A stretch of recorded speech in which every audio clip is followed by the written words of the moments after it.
إن الحمد لله نحمده ونستعينه ونستغفره ونعوذ بالله من شرور أنفسنا ومن سيئات أعمالنا من يهده الله فلا مضل له ومن يضلل فلا هادي له ونشهد أن لا إله إلا الله وحده لا شريك له ونشهد أن محمدا عبده ورسوله يا أيها الذين آمنوا اتقوا الله حق تقاته ولا تموتن إلا وأنتم مسلمون يا أيها الناس اتقوا ربكم الذي خلقكم من نفس واحدة وخلق منها زوجها وبث منهما رجالا كثيرا ونساء واتقوا الله الذي تساءلون به والأرحام إن الله كان عليكم رقيبا يا أيها الذين آمنوا اتقوا الله وقولوا قولا سديدا يصلح لكم أعمالكم ويغفر لكم ذنوبكم ومن يطع الله ورسوله فقد فاز فوزا عظيما أما بعد فإن أصدق الحديث كتاب الله وخير الحديث حديث محمد صلى الله عليه وسلم وشر الأمور محدثاتها وكل محدثة بدعة وكل بدعة دلالة وكل دلالة في النار. قال الله تعالى في كتابه الكريم بسم الله الرحمن الرحيم يا أيها الذين آمنوا كتب عليكم الصيام كما كتب على الذين من قبلكم لعلكم تتقون. صدق الله العظيم. أعوذ بالله من الشيطان الرجيم بسم الله الرحمن الرحيم الحمد لله رب العالمين الصلاة والسلام على رسول الله محمد صلى الله عليه وسلم وآله وأصحابه أجمعين رب اشرح لي صدري ويسر لي أمري واحلل عقدة من لساني يفقهوا قولي أما بعد. Le verset que j'ai lu à l'entrée de la khutbah, c'est un verset de la sourate Al-Baqarah dans lequel Allah Azza wa Jal, il nous dit dans le sens: ô les croyants, on vous a prescrit as-siyam comme on l'a prescrit à ceux d'avant vous, ainsi atteindriez-vous la piété. Ainsi, espéreriez par cela atteindre la piété. Peut-être qu'avec cela, en fait, vous atteindriez la piété. Dans quelques jours, dans une dizaine de jours, Inch'Allah, si Allah Azza wa Jal il permet, on va rentrer dans le mois de Ramadan. Et avant de rentrer dans ce mois de Ramadan, nous les musulmans, il faut qu'on comprenne réellement quelle est la réelle valeur de ce mois auprès d'un musulman. Comment est-ce que le musulman il doit accueillir ce mois-ci et comment est-ce qu'il doit s'y préparer. Parce que ce mois, c'est un mois qui est béni. C'est un mois dans lequel Allah Azza wa Jal il a décrété qu'il allait avoir plusieurs mérites. Premièrement, Allah Azza wa Jal, c'est durant ce mois-là qu'il a révélé son livre. Et comme il nous le dit dans la sourate Al-Baqarah dans le sens, le mois de Ramadan au cours duquel le Coran a été descendu. Donc Allah subhanahu wa ta'ala, pour révéler son livre, pour se faire connaître à sa créature, pour appeler sa créature à la guider, eh bien il a fait quoi? Il a choisi le mois de Ramadan pour ramener ce livre-là qui sera une base pour l'humanité jusqu'à la fin des temps. C'est dans ce mois-là que Allah subhanahu wa ta'ala, il a donné la première révélation à son prophète. Et donc ça nous montre encore une fois que ce mois auprès d'Allah Azza wa Jal a une importance particulière. Dans le Sahih de l'imam al-Bukhari, il est rapporté que Abu Huraira a raconté que le prophète alayhi salatu wassalam a dit: lorsque le mois de Ramadan commence, les portes du paradis sont ouvertes et les portes de l'enfer sont fermées et les diables sont enchaînés. Encore un des mérites de quoi? Du mois de Ramadan. Allah Azza wa Jal, il ouvre les portes du paradis comme s'il voulait t'inciter à y entrer. Et il ferme les portes de l'enfer comme s'il voulait t'empêcher d'y entrer. Et il enchaîne les diables, ces diables qui nous font du mal tout au long de l'année, tout au long du reste de l'année, ces diables qui nous empêchent d'œuvrer, ces diables qui nous empêchent avec leur wes-wes de méditer, ces diables qui sont en train de mettre peut-être la discorde entre les musulmans. Allah Azza wa Jal, pour nous faciliter, pour gagner son agrément, pour pouvoir œuvrer dans ce mois-là, eh bien il a fait quoi? Par sa miséricorde, eh bien il a enchaîné les diables. Donc c'est un moment durant lequel le musulman va pouvoir souffler dans son adoration et Inch'Allah il va pouvoir se rapprocher d'Allah Azza wa Jal. Allah, s'il a ouvert les portes du paradis durant ce mois, c'est pour te faire comprendre que sa miséricorde dans ce mois-là, elle va pas être comme dans les autres mois, elle va être encore plus abondante. Et les portes du pardon vont être ouvertes. Donc ça c'est encore une fois quoi? Un des mérites du mois de Ramadan.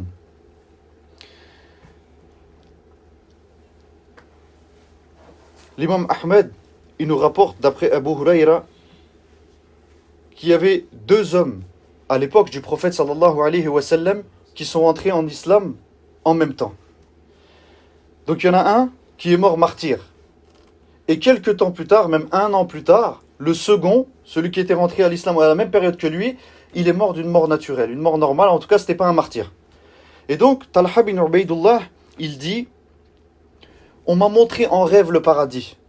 Et j'ai vu cet homme-là qui est mort en deuxième, c'est-à-dire celui qui n'était pas mort martyr, entrer au paradis avant celui qui est mort martyr. Et donc ça l'a surpris. Pourquoi? Parce que Talha bin Ubaydullah, comme nous, il connaît les mérites du martyr, il sait que c'est le plus haut niveau. Et donc il est un peu interpellé, et donc il va voir le prophète alayhi salatu wassalam pour lui raconter cela. Et le messager d'Allah alayhi salatu wassalam lui dit, n'a-t-il pas jeûné un ramadan de plus que l'autre?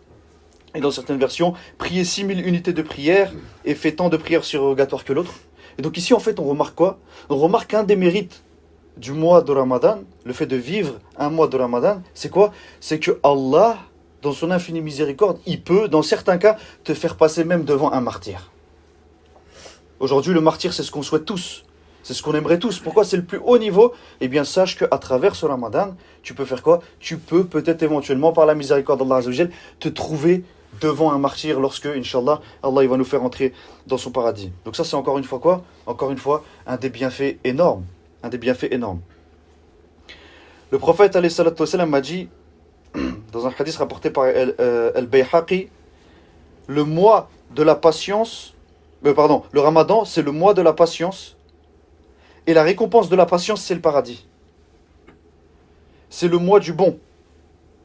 C'est un mois durant lequel les ressources du croyant augmentent, un mois dont le début est miséricorde, le milieu est pardon, et la fin est affranchissement de l'enfer. C'est-à-dire Allah, il te sauve de l'enfer, il t'enlève, il te retire de l'enfer, il te protège de l'enfer.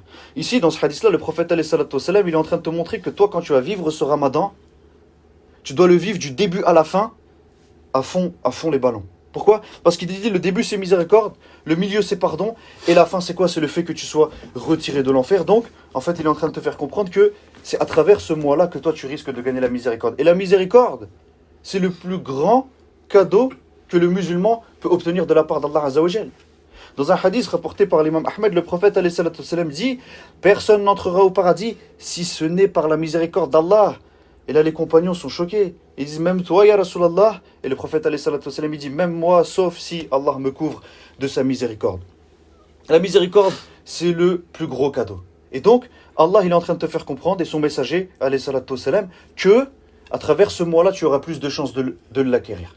À travers ce mois-là, tu aurais plus de chances de te rapprocher de la miséricorde d'Allah subhanahu wa ta'ala. Donc voilà les mérites du mois de Ramadan. C'est un mois qui ne doit pas être vu comme tous les autres mois. Ce mois-là, il doit être accueilli avec joie. Parce que pourquoi? On voit tous les cadeaux qui sont potentiellement à une portée de main, potentiellement qu'on va pouvoir gagner. Et donc c'est la raison pour laquelle il faut que le musulman il rentre dans ce Ramadan avec une joie. Pourquoi? Parce que comme certains savants le disent, c'est comme si Allah il cherchait des prétextes pour te pardonner. Et j'avais écouté une personne qui donnait un exemple qui était pas mal. Bien sûr, c'est pas pour faire ressembler Allah à la créature, mais ça nous permet de comprendre un peu la vision de la chose. C'est comme un père qui va demander à son fils de ranger sa chambre. Sa chambre, c'est le désordre. Il y a des jouets partout et tout, etc. Et donc, il dit à son fils, si tu ranges ta chambre, je vais te donner un bonbon ou une sucrerie. Mais en fait, le but du père là-bas, c'est surtout de donner cette sucrerie, de faire plaisir à son enfant. Et donc, l'enfant, comme souvent, il veut pas ranger. Et donc, vu que le père, il veut absolument donner cette friandise, il va essayer de se chercher un prétexte, c'est-à-dire, range au moins un jouet et je te donne la friandise. Je te donne le cadeau et la récompense. Et donc, on ne fait pas ressembler à Allah à la créature, mais là, c'est un peu ça. Allah, il fait quoi? Eh bien, il cherche des prétextes pour te pardonner.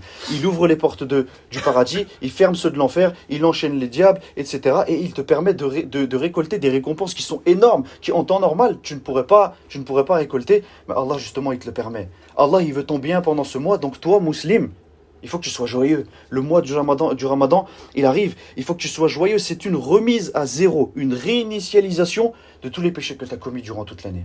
Nous, toute l'année, on va commettre des péchés. Et des fois, on commet des péchés, on s'en rend même pas compte. Mais quand on s'en rend compte qu'on a commis le péché, on est dégoûté, on regrette. On dit, comment j'ai pu tomber dedans? Pourquoi je l'ai fait?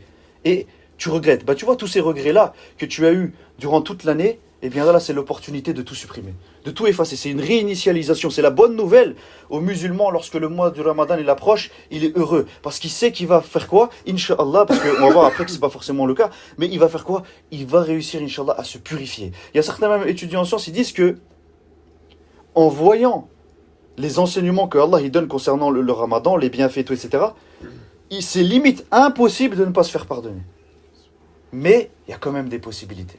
Il y en a quand même, et de toute façon, Inch'Allah, on va voir après avec deux exemples que le prophète alayhi salatu wassalam, nous cite. Donc le Ramadan, comme on a dit, on doit l'accueillir avec joie. Et la manière dont tu vas te préparer pour accueillir le Ramadan, ça va montrer la valeur que toi tu donnes au Ramadan. C'est comme si toi tu vas avoir un invité de prestige, un cheikh que tu respectes beaucoup, ou quoi qu'est-ce, qui va venir chez toi et qui va dire dans 3 jours je viens, je mange chez toi. Admettons. Les préparations que tu vas faire, tu vas te préparer bien en amont, tu vas faire attention qu'il n'y a rien qui est laissé au hasard, tu vas faire en sorte que tout soit parfait et tout, etc. Pourquoi? Parce que tu donnes de la valeur à cet invité. Donc si toi, tu accueilles le Ramadan comme un mois classique et tu te dis bon le Ramadan là c'est dans 10 jours, ok on va devoir se priver de manger, hein, ouais ça va être dur, non ça va, il fait pas trop chaud donc ça va. Si tu l'accueilles de cette manière-là, il est déjà perdu d'avance. Parce que le Ramadan, avant de jeûner, c'est un mois de spiritualité avec Allah Azza wa Jal. Et ça, c'est la caractéristique des mouchriquines. Aujourd'hui, tu vas parler avec des mouchriquines concernant le Ramadan. Leur seule préoccupation, c'est ça va, il fait pas trop chaud. Le matin, au sahur, il va falloir manger des pastèques parce que sinon, on risque d'avoir soif. Le soir, ensuite, il faut que je mange tel repas. En fait, il faut que je fasse ça. Mon planning de travail, il faut que je le modifie pour travailler la nuit. Comme ça, je dors la journée et c'est tranquille. Mais subhanallah, c'est pas ça le Ramadan. Le Ramadan, c'est une joie que le musulman il éprouve, c'est pas une corvée. Le musulman, quand il va jeûner pour Allah Azza wa Jal, il va le faire avec joie, avec bonheur, avec honneur, avec fierté. Et donc, il ne faut pas qu'on soit on ait des caractéristiques de ces mouchriquines qui accueillent le Ramadan en étant dégoûtés ou alors en voyant que l'aspect de ne pas se nourrir, de se priver de nourriture durant un laps de temps. Non, nous c'est quoi? Nous, on doit voir le Ramadan comme étant l'opportunité du musulman. L'opportunité du musulman, pourquoi? Pour passer devant le martyr. L'opportunité du musulman, pourquoi? Pour justement rentrer par cette porte du paradis qu'Allah il a laissé ouvert. L'opportunité du musulman pour faire quoi? Pour changer ses mauvaises habitudes et repartir sur des bonnes bases pour l'année ensuite, l'année suivante qui vient. Parce que comme on l'a dit, il est presque impossible de ne pas sortir. Enfin, quand on dit ça, c'est le musulman qui est conscient de la chose. C'est pas le musulman qui voit que l'aspect nourriture, etc. Le musulman qui est conscient de la chose, bien, il est presque impossible qu'il sorte de ce mois sans qu'il ait gagné la miséricorde d'Allah Azza wa Jal. Mais il existe quand même d'autres catégories de personnes.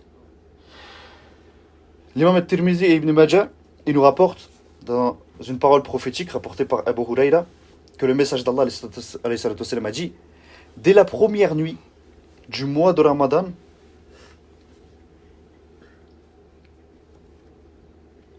alors pardon, là en fait ici il nous parle de qui? De la personne qui en fait il va sortir victorieux, qui va gagner en fait, qui va être sorti pardonné de ce mois. Donc c'est quoi? C'est dès la première nuit du mois de Ramadan, on enchaîne les démons les plus rebelles des djinns et ferme les portes de l'enfer de sorte à n'en laisser aucune ouverte. Et on ouvre les portes du paradis de sorte à en laisser aucune fermée. Et là, il y a un appel qui sera fait. En fait, un héros. D'accord? Un héros, c'est ceux qui crient, qui font les annonces, etc. Dès le premier jour, dès la première nuit du Ramadan, il va dire quoi? Chercheur de bien, approche. Chercheur du mal, écarte-toi. Allah affranchit des gens de l'enfer chaque nuit. Chaque nuit de Ramadan, akhi, toi, tu as la possibilité d'être affranchi de l'enfer. Ça veut dire quoi? Ça veut dire que il y a certaines choses dans le destin que Allah, il va te modifier. Pourquoi? Parce qu'il sait l'acte que tu aurais fait en contrepartie. D'accord? Ça veut dire que peut-être que toi, Akhi, jusqu'à maintenant, toi, tu es peut-être condamné à aller en enfer. Mais avec les adorations que tu vas faire durant ces nuits de Ramadan, Allah, ça peut lui plaire et il peut t'affranchir de l'enfer. Il peut t'affranchir de l'enfer. Pourquoi? Parce qu'il savait que tu allais faire cet acte-là. Il savait que tu allais faire cet acte-là. Et donc, en fait, on va dire, c'est une opportunité. Imagine maintenant, toi, Akhi, tu espères cela. Tu espères que chaque nuit, Allah, quand il va affranchir des gens de l'enfer, tu en fais partie, mais tu passes ta nuit à manger. Tu passes ta nuit à te gaver pour éviter d'avoir faim le lendemain. Tu passes ta nuit à manger des desserts, à manger des choses, etc. Comme la coutume des mouchriquines le veut. Et tu penses vraiment que toi, tu vas faire partie de ceux qui vont être affranchis de l'enfer? Non. Ici, ça montre quoi? Ça montre qu'en fait, le prophète, alayhi salatu wassalam, ici, il est en train de t'expliquer que tes nuits, tu dois les passer en adoration. Pourquoi? Pour espérer faire partie de ces gens-là. Encore un autre bienfait, c'est rapporté dans le Sahih de l'imam Muslim, le message d'Allah alayhi salatu wassalam, a dit: celui qui jeûne pendant le ramadan avec foi et en cherchant la récompense divine, tous ses péchés lui seront pardonnés. Donc ça, on a dit, c'est la première catégorie de personnes auxquelles Allah il va faire miséricorde. Mais la deuxième catégorie, celle que je vous ai expliquée tout à l'heure, elle est maintenant Ibn Khuzayma. Il rapporte un hadith d'après Abu Huraira, le message d'Allah alayhi salatu wassalam, il monte sur le minbar et il dit 3 fois Amin. Et donc là, les compagnons autour sont interpellés. Pourquoi est-ce qu'il dit Amin? Et donc ils vont le voir, il dit: Ya Rasulallah, tu es monté sur le minbar en disant 3 fois Amin. Et le message d'Allah alayhi salatu wassalam, a dit: oui, Jibril est venu me voir et il a dit: celui qui atteint le ramadan et il ne lui est pas pardonné et rentre dans le feu, eh bien qu'Allah l'éloigne, et dans d'autres versions, que son nez frotte le sol face contre terre. Et le prophète alayhi salatu wassalam, il a dit Amin. Et pour les autres choses auxquelles le prophète alayhi salatu wassalam a dit Amin, c'est celui qui a ses parents qui vit à côté mais qui n'obtient pas la miséricorde, et bien lui, que son nez frotte le sol ou alors qu'il soit éloigné. Et le dernier, c'est celui qui entend le nom du prophète alayhi salatu wassalam mais n'invoque pas en sa faveur, et bien qu'il soit éloigné. Et donc le prophète alayhi salatu wassalam a dit Amin à cela. Donc ça montre quoi? Ça montre que nous aussi, on peut faire partie de ceux qui vont être dans ce mois de Ramadan, mais qui n'obtiennent pas la miséricorde d'Allah Azza wa Jal. Pourquoi? Parce qu'en fait, on l'a considéré comme un mois, comme un autre, ou alors peut-être parce qu'on a considéré juste qu'il fallait arrêter de manger, ou parce que voilà, c'était... Voilà, non. Le mois de Ramadan, le musulman, il faut qu'il le voit comme étant une opportunité pour se nettoyer de tous les péchés que son cœur est rempli, qu'il a accumulé durant toute l'année. Et le musulman qui n'arrive pas à tirer profit du mois de Ramadan, il a eu à son encontre une invocation de Jibril alayhi salam auquel le prophète alayhi salatu wassalam a dit Amin. Donc là en fait on voit que on ne doit vraiment pas le louper ce mois de Ramadan. On ne doit vraiment pas le louper. Ibn Majah il rapporte un hadith dans lequel selon Abu Huraira le prophète alayhi salatu wassalam a dit: il se peut que celui qui jeûne n'obtienne de son jeûne que la faim et la soif. C'est un régime alimentaire. Sinon il n'y a rien pour lui. Juste ça. Il s'est juste privé, il s'est juste fait mal au ventre et c'est tout. Pourquoi? Parce que les savants ils disent que le jeûne, c'est complet. Si toi, tu as des mauvaises habitudes lorsque tu parles, eh bien tu dois jeûner avec ta bouche. Si toi, tu as des mauvaises habitudes lorsque tu regardes ce qu'il ne faut pas, eh bien tu dois corriger tes yeux, tu dois également jeûner avec tes yeux. Si toi, lorsque tu as des fréquentations, c'est des fréquentations qui sont néfastes pour ton islam, eh bien tu dois t'écarter de cela, tu dois te priver également de cela. Si toi, avec tes oreilles, tu entends des choses qui ne sont pas licites, eh bien tu dois t'en écarter. Donc le musulman, il doit prendre le ramadan comme étant un jeûne global de tout son corps. Il doit maîtriser tout ce qu'il fait avec tous ses actes et il doit s'attarder à des adorations. Malheureusement, dans nos cultures qu'on a pu avoir, le ramadan, c'était que des festins le soir. En fait, c'était ça. Pourquoi les gens aujourd'hui sont contents que le ramadan il approche? Parce qu'ils se disent on va obtenir la miséricorde d'Allah? Non, parce qu'il y a une bonne ambiance, parce qu'on mange bien, parce que tous les soirs c'est un repas différent, parce que quand tu arrives sur le repas, il y a 5 trucs différents, on se met bien, on mange bien, on est rassasié. Mais, subhanallah, c'est pas ça. C'est pas ça. Et nous d'ailleurs, même les musulmans, le mois de ramadan, malgré que ce soit important bien sûr de manger au sahur, que pour maintenir la santé de notre corps et tout, etc. Mais le soir, faut que ça soit pas un truc où, en fait, ça soit un festin extraordinaire. Faut pas qu'on soit de ceux qui mettent leur femme toute la journée dans la cuisine pour qu'elle nous prépare un festin et que tous les soirs, en fait, on mange des choses différentes. Non, on est des gens simples. On vient, on jeûne, on rompt notre jeûne et ensuite notre but c'est d'adorer Allah. On doit s'attarder sur les adorations à Allah et en aucun cas, on doit se poser avec des mouchriks qui vont nous faire perdre notre temps. Là, le temps, il est trop précieux pendant le ramadan. Là, c'est l'opportunité de rattraper toute une année de désobéissance ou alors de manque de sérieux qu'on a eu vis-à-vis d'Allah Azza wa Jal. Le temps, là, il est précieux, il est tellement précieux que le musulman ne doit pas accorder ce temps-là en or à quelqu'un qui va lui faire perdre son temps. Après l'iftar, parler jusqu'à je sais pas quelle heure, boire du thé jusqu'à je sais pas quelle heure. Attention, il faut manger de la pastèque, sinon tu vas avoir soif. C'est pas ça, non. Non, le temps là, il est trop précieux là. Il est trop précieux. Bien sûr, on va inviter des gens pour faire quoi? Parce que voilà, c'est le mois du partage aussi. On va partager, on va nourrir, on va... Alhamdulillah. Mais voilà, au final, on est là pour adorer Allah subhanahu wa ta'ala. Et dans la suite du hadith rapporté par Ibn Majah, on a dit quoi? Je le reprends. Il se peut que celui qui jeûne n'obtient de son jeûne que la faim et la soif. Et il se peut que celui qui prie la nuit du destin n'obtienne de sa prière que la fatigue, qu'un exercice physique. Pourquoi? Parce que le cœur n'y est pas. Il n'y a rien. Auprès d'Allah Azza wa Jal, ça vaut rien. Et donc, pour réussir, on doit se préparer. On s'y prend un peu tard. Pourquoi je vous dis qu'on s'y prend un peu tard? Parce que comme vous le savez, les Salaf, eux, ils se préparaient 6 mois à l'avance. Parce qu'eux, ils connaissaient la valeur. Limite, toute leur année, ils misaient pour ça. 6 mois à l'avance, ils se préparaient pour la venue du Ramadan. Nous, il reste 10 jours. Alhamdoulilah, déjà 10 jours, c'est mieux que rien. En 10 jours, à notre niveau, on peut se préparer. On peut se préparer, on peut faire quelques préparations. Parce que sinon, on se dit que, ok, le Ramadan, c'est tel jour, dans 10 jours. Dans 10 jours, je vais commencer à être carré. Non, faut que tu t'habitues. C'est un travail. Du jour, quand t'as un péché que tu commets, que c'est une habitude de la jahiliya, etc. et tout, tu vas pas l'arrêter du jour au lendemain. Pour certains, si, mais pour d'autres, c'est compliqué. Et donc là, c'est pareil. Nos mauvaises habitudes, on va les lâcher une dizaine de jours avant. Comme ça, le jour où on arrive au Ramadan, on est déjà opérationnel. On est déjà opérationnel et on perd pas notre temps à les mauvaises habitudes, etc. Donc, on se prépare. Inch'Allah, on va essayer de se préparer. Et parmi les préparations, ici j'ai ramené 6 éléments qu'en fait on doit faire justement dans ces 10 jours pour, Inch'Allah, rentrer dans le Ramadan de la meilleure des manières. Mais il n'y en a pas que 6, il y en a plein. Il y en a plein, mais là, Inch'Allah, on va voir 6 points. Le premier ici que je vais citer, c'est quoi? C'est le fait qu'on doit purifier notre cœur. Notre cœur, il doit être pur. Pourquoi? Pour accueillir ce mois rempli de spiritualité.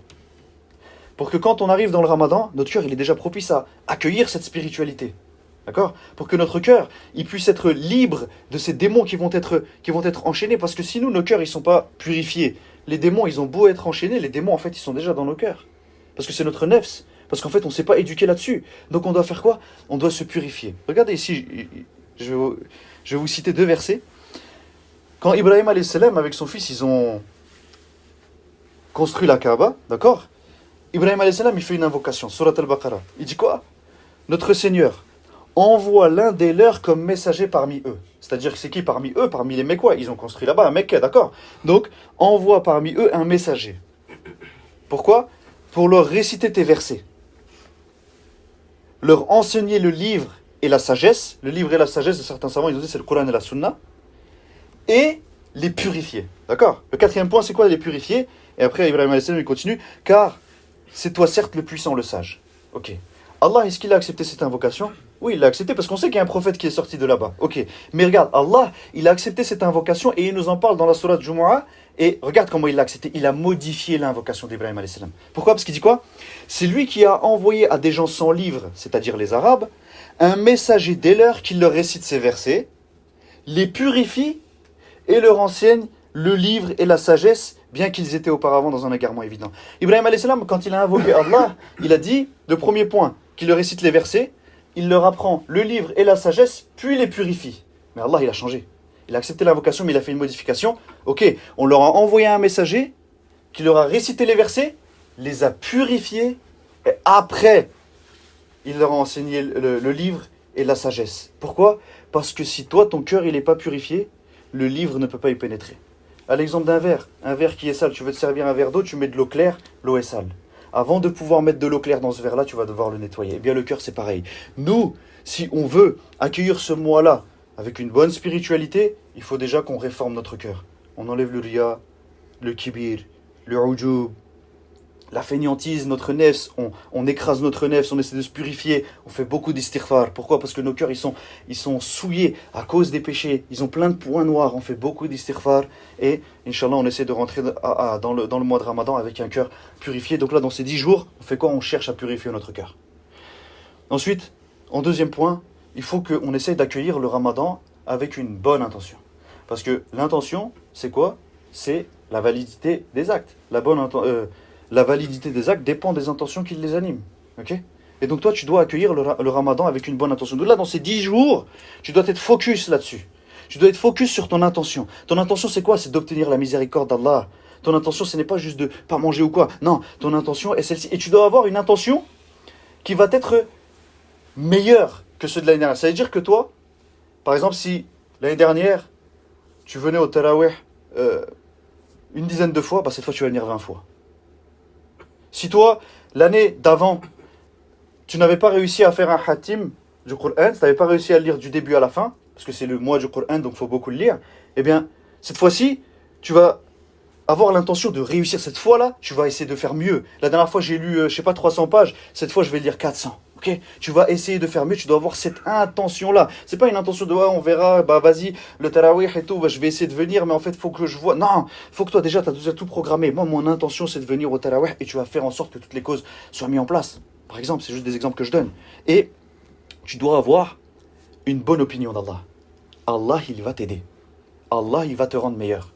Allah, il va te permettre de lire le Coran que tu n'as pas réussi à lire l'année dernière. Allah, il va te permettre de venir au tarawih alors que l'année dernière, tu n'as pas réussi à venir. Avoir une bonne opinion d'Allah. Bonne intention et avec une bonne opinion. Allah, il va m'aider. Cette fois, ça va être mieux. Cette fois, ça va être plus facile. Cette fois, je vais être meilleur. Ça, c'est le deuxième point. Donc là, dans ces 10 jours, c'est ça qu'en fait, il faut qu'on se dise. On se concentre là-dessus. Le troisième, c'est un bon repentir.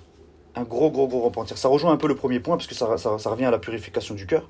Mais Allah Azza wa Jalla, il dit quoi dans la sourate Ash-Shura? Dans le sens, tout malheur qui vous atteint est dû à ce que vos mains ont acquis. Si toi, tu n'arrives pas à avoir la spiritualité durant ce mois de Ramadan, c'est pas de la faute d'Allah. C'est ta faute. C'est même pas la faute des diables. C'est ta faute. Pourquoi? Parce que le mal que tu as fait a mis un voile entre toi et Allah. Donc le Ramadan, il arrive et toi, main dans la poche, tu comprends rien. Tu passes le mois du Ramadan comme si c'était un mois comme un autre. Pas de spiritualité. Tu n'arrives pas à en ressortir grandi. Tu n'arrives pas à en sortir avec la foi qui a augmenté. Mais Allah, il te donne un espoir, c'est quoi?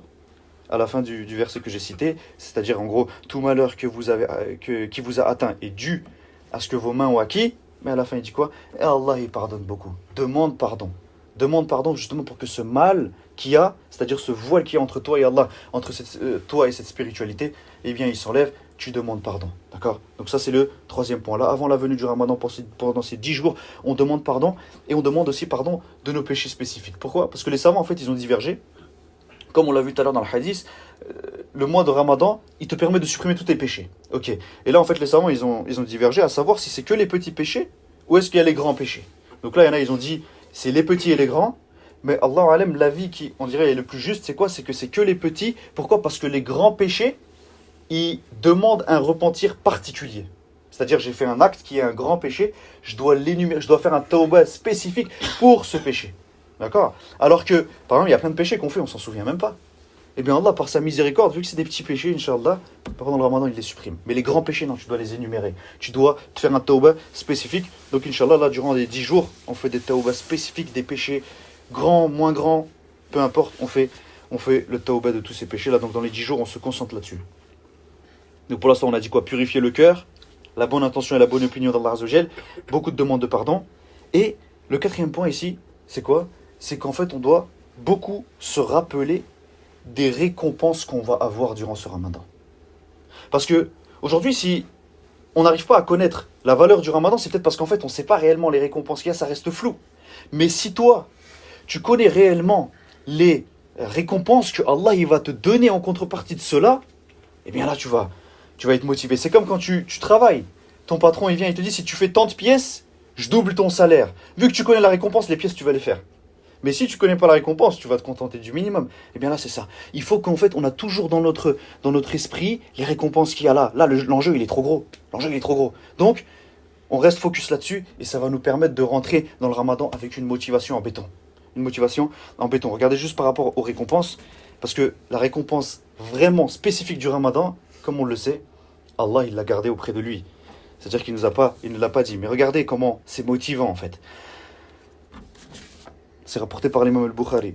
D'après Abu Huraira, le messager d'Allah a dit: toutes les bonnes œuvres du fils d'Adam sont démultipliées du simple au décuple jusqu'à 700 fois. D'accord? Dit Allah, ça c'est la parole d'Allah. Sauf le jeûne qui m'appartient et j'en octroie la rétribution.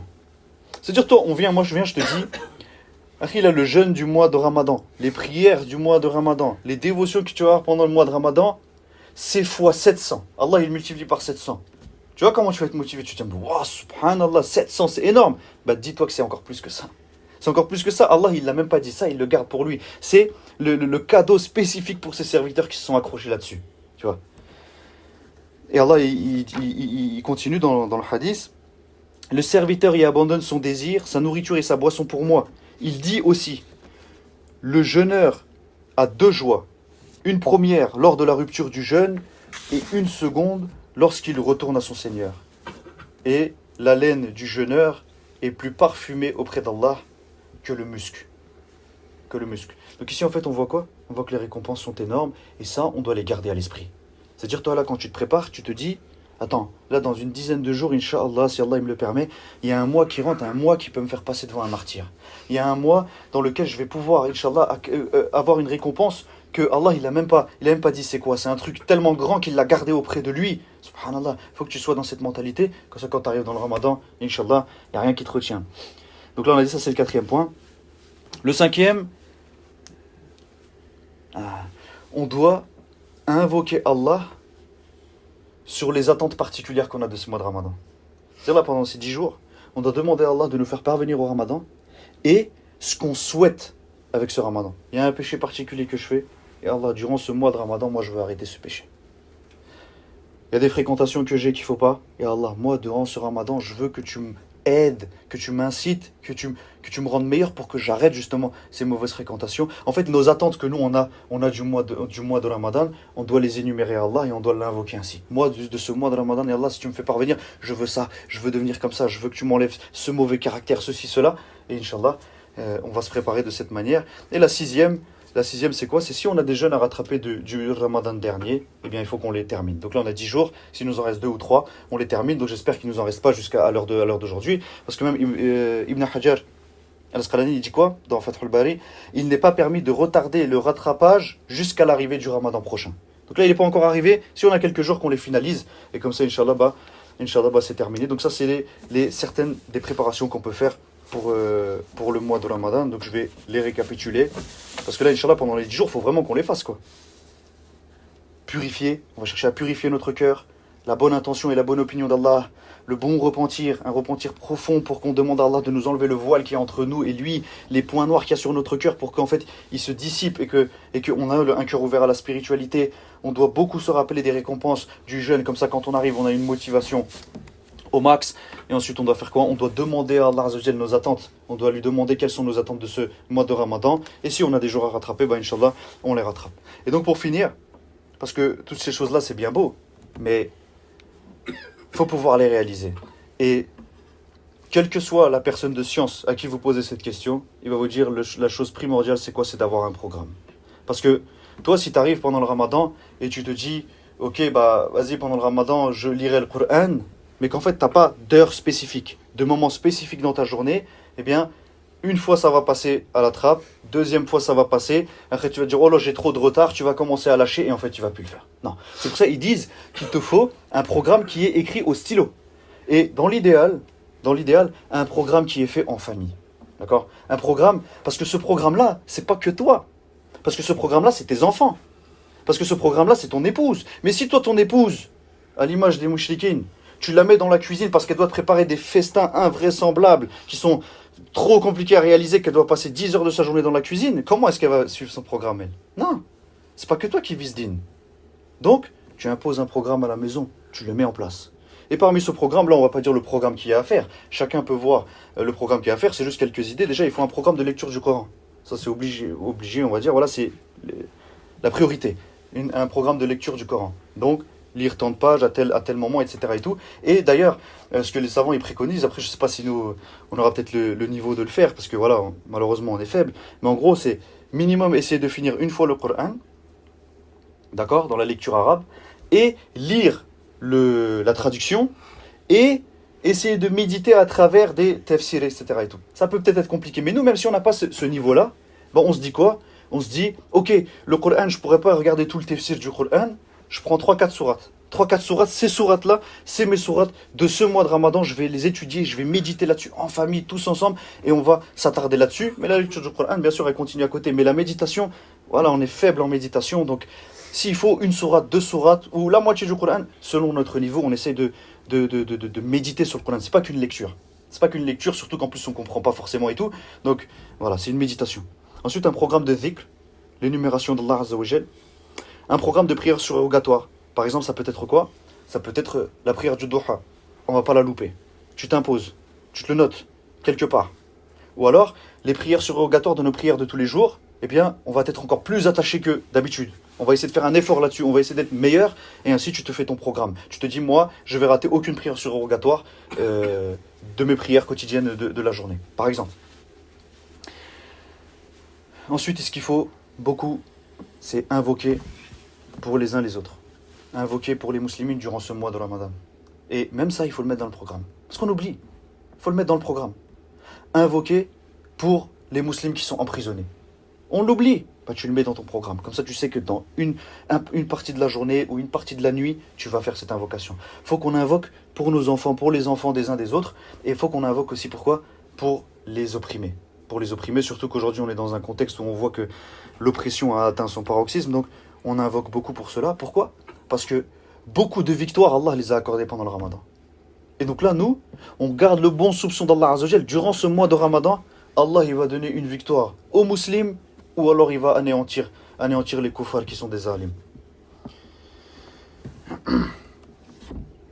Et ici, il y a un dernier petit truc qu'on peut intégrer dans le programme. C'est que le sahur, c'est-à-dire avant de manger, avant d'arrêter de manger, à la période avant d'arrêter de manger, ok, on va plus ou moins tous se lever. Certes, il y en a qui vont manger moins, il y en a qui vont manger beaucoup, etc. Et tout, mais dans tous les cas, on va se lever pour ne serait-ce que boire un verre d'eau ou manger une date ou quoi qu'est-ce. Bah, dans cette période-là, les frères, on se réveille un petit peu avant et on se retrouve dans le dernier tiers de la nuit. Ça veut dire que c'est un moment qu'on n'arrive pas à atteindre, ou alors qu'on n'arrive peut-être pas à se lever durant toute l'année, mais durant cette année-là, dans tous les cas, tu vas te lever. Donc, optimise-le. Sache que tu es dans le dernier tiers de la nuit. Le dernier tiers de la nuit, comme on le sait dans un hadith rapporté par le message d'Allah, du message d'Allah, Allah il descend au premier ciel et il répond aux invocations de celui qui l'invoque dans cette période. Et donc là, alhamdoulilah, on va être presque tous les jours à cette période-là, être réveillé, donc qu'on invoque, qu'on lève les mains. C'est une opportunité, on peut le mettre dans notre planning, mais alors on peut l'avoir à l'esprit. Et donc, Inch'Allah, on peut se préparer un programme, on doit se préparer un programme, et dans ce programme-là, on n'oublie pas nos enfants, on n'oublie pas nos épouses. C'est très important. Et donc voilà, on demande à Allah, le Tout-Puissant, le Miséricordieux, Seigneur de l'univers, celui qui détient le contrôle absolu sur toute chose. Nous nous tournons humblement vers toi en quête de ta grâce infinie. Par ta suprématie et ta toute-puissance, nous sollicitons la bénédiction d'atteindre le mois sacré de Ramadan. Permets-nous de vivre cette période bénie dans la santé et la piété sous ta bienveillance. Oh Allah, tu es le guide et le distributeur de la miséricorde. Accorde-nous la force de jeûner sincèrement pour ton agrément. Permets à ce mois béni de devenir une source de rapprochement de toi, une purification de nos âmes, une augmentation de notre foi. Nous nous soumettons complètement à toi. Oh Allah, que ce mois de Ramadan soit l'occasion de renforcer notre obéissance envers toi et d'abandonner toute forme de désobéissance. Accorde-nous la grâce de bénéficier pleinement des bénédictions de ce mois, de comprendre profondément le Coran et de nous rapprocher davantage de toi. Oh Allah, pardonne nos péchés passés, présents et futurs. Fais de nous des meilleures personnes pendant ce mois béni. Que chaque acte d'adoration, chaque prière, chaque moment de méditation et chaque acte de bienfaisance soit accepté de ta part. Par ta grâce infinie, permets-nous d'atteindre la fin du mois de Ramadan en ayant obtenu ton pardon et en étant purifiés de nos péchés et en ayant gagné ton agrément. Oh Allah, nous nous remettons entièrement entre tes mains, guide-nous sur le droit chemin et fais de nous des serviteurs dévoués et reconnaissants. Tu es celui qui entend toutes les invocations et nous plaçons notre confiance en toi, ô Seigneur, ô Allah, le Seigneur de l'univers. Allahumma amin, wa akhiru da'wana alhamdulillahi rabbil alamin, subhanakallahumma bihamdik, ashhadu an la ilaha illa ant, astaghfiruka wa atubu ilayk.